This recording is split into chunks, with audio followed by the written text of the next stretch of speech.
রাখাল রাহা যদি দেশ ছাড়ে, ইউনূস স্যারকে কিন্তু আমরা ছাড়বো না। এবং রাখাল রাহা হবে এই সরকারের প্রথম পলাতক ব্যক্তি। 400 কোটি টাকা চুরির অভিযোগ আসছে। সার্জিস লাফায়া লাফায়া রাখাল রাহার বিরুদ্ধে পোস্ট দিয়েছে। যখন দেখছে তাদের মধ্যে এক দরবেশ সমন্বয়ক গাজী সালাউদ্দিন তানভীর এটাতে জড়িত, তখন আবার পোস্ট উইথড্র করে নিয়েছে। শুধু সে উইথড্র করেনি, আরো অনেক পীরে কামেল তারাও উইথড্র করেছে সমন্বয়ক নামে। আমার কথা হলো, যখন সমন্বয়কের নাম আসলো তখন গল্প ঘুরায় দিল। গল্প কিভাবে ঘুরায় দিল? ঢাকা পোস্টের পোস্ট গায়েব হয়ে গেল। বাংলাদেশের ইতিহাসে এই ধরনের নিউজ গায়েব হওয়া আওয়ামী ফ্যাসিবাদের লক্ষণ। আমার প্রশ্ন হলো, ডক্টর ইউনূস স্যার কি আওয়ামী ফ্যাসিবাদের মতো হয়ে যাচ্ছেন? ওনার এখান থেকে নিউজগুলো গায়েব হয়ে যাচ্ছে। এর আগে আমরা দেখলাম সময় টিভির সাংবাদিকদেরকে ধমক দেওয়া, তাদেরকে চাকরিচ্যুত করা। প্রিয় ভাইয়েরা, নিজেদেরকে প্রশ্ন করেন সাংবাদিক ভাইয়েরা, আপনারা এই সমন্বয়কদের বিরুদ্ধে যথাযথ নিউজ করতে পারছেন কিনা, নাকি নিউজ করতে পারছেন? অসংখ্য জায়গায় আপনারা সরাসরি লিখতে পারেন না যে সমন্বয়ক চাঁদাবাজি করেছে, আপনাদেরকে ভাষায় লিখতে হয় সমন্বয়ক পরিচয়ে চাঁদাবাজি করেছে।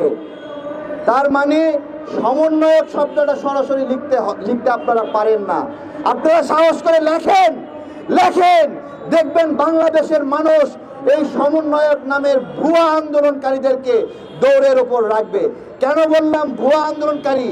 এই যে গাজী সালাউদ্দিন তানভীর 400 কোটি টাকা লুটপাটে যে তথ্য বের হলো, ও কোন জায়গায় কোন মোড়ে আন্দোলন করেছে? লম্বা লম্বা দাড়ি রেখে দরবেশ সেজেছে।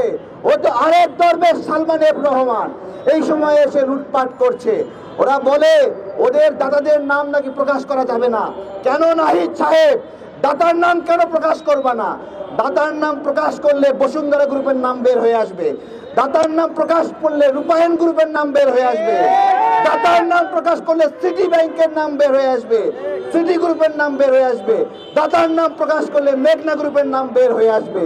অল্প সময়ে রাজনীতি শুরু করেছে, এর মধ্যে সব গ্রুপ কোম্পানিকে হাতে নিয়েছে। এবং এই সকল গ্রুপ কোম্পানিও 2 দিন আগে বলেছে শেখ হাসিনাকে আজীবন ক্ষমতায় থাকতে চায়।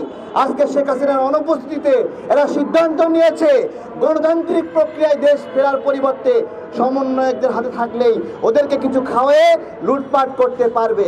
আমাদের স্পষ্ট হিসাব, রাখাল রাহা যে অপরাধগুলো করেছে তার মধ্যে অন্যতম আরেকটা অপরাধ আদিবাসী বিষয়ে অপরাধ করেছে। বাংলাদেশের সংবিধানের নিয়মে আদিবাসী শব্দটির নিষেধাজ্ঞা রয়েছে। সেখানে বলা হয়েছে এটা উচ্চারণ করা যাবে না, লেখা যাবে না। রাখাল রাহা সংবিধান লঙ্ঘন করেছে। এই আদিবাসী শব্দটি, পাহাড়ের ভাইয়েরা আপনারা রাগ করবেন না, আপনারা বাঙালি জাতি, এই বাংলাদেশের পূর্ব নাগরিক যারা, ভূমিপুত্র যারা, তাদের ইতিহাস দেখেন। কমপক্ষে 1000 বছর আগে তারা এখানে আপনাদের আগে এসেছে। তাহলে আদিবাসী কে, এখানে কে সবার আগে এসেছে? এই আলাপ অবশ্যই অস্বাস্থ্যকর আলাপ। আমরা কাউকে আদিবাসী বলতে চাই না, কাউকে অসম্মান করতে চাই না, কাউকে ক্ষুদ্র নৃগোষ্ঠী বলাও আমি সমীচীন মনে করি না। কেন করি না? ছোটকে ছোট বলা যায় না বলে আমার মতামত। আমার কথা, সবাইকে বাংলাদেশী নাগরিক হিসেবে পরিচিত হতে হবে, সবাইকে সেনাবাহিনীকে সম্মান করতে হবে। বাংলাদেশের প্রত্যেকটি অঞ্চলের এলাকায় সেনাবাহিনীকে সম্মান করা হয়, সবাই সেনাবাহিনীকে ভালোবাসে। আমার প্রশ্ন হলো, সেনাবাহিনীর ভাইয়েরা পাহাড়ে কি এমন অপরাধ লুটপাট করলো তাদেরকে পাহাড়ের ভাইয়েরা পছন্দ করবে না? অপছন্দের কারণ কি? অপছন্দ পাহাড়ের নাগরিকরা করছে না, করছে সেইখানে পাহাড়ের নাগরিককে ব্যবহার করে যারা রাজনীতি করে, যারা অর্থ ইনকাম করে, চাঁদাবাজি করে, তারা সমস্যা করছে। এই সমস্ত অপরাধকে উস্কায় দিয়েছে এই রাখাল রাহা। এই রাখাল রাহাকে আটক করতে হবে। এই ধরনের নোংরা কথা বলে এখনো কেউ পার পায়নি।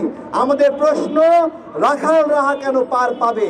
আমাদের স্পষ্ট কথা, ভারতের এই গোপন দালালকে আটক করে বাংলাদেশকে স্থিতিশীল এবং সুন্দর করতে হবে।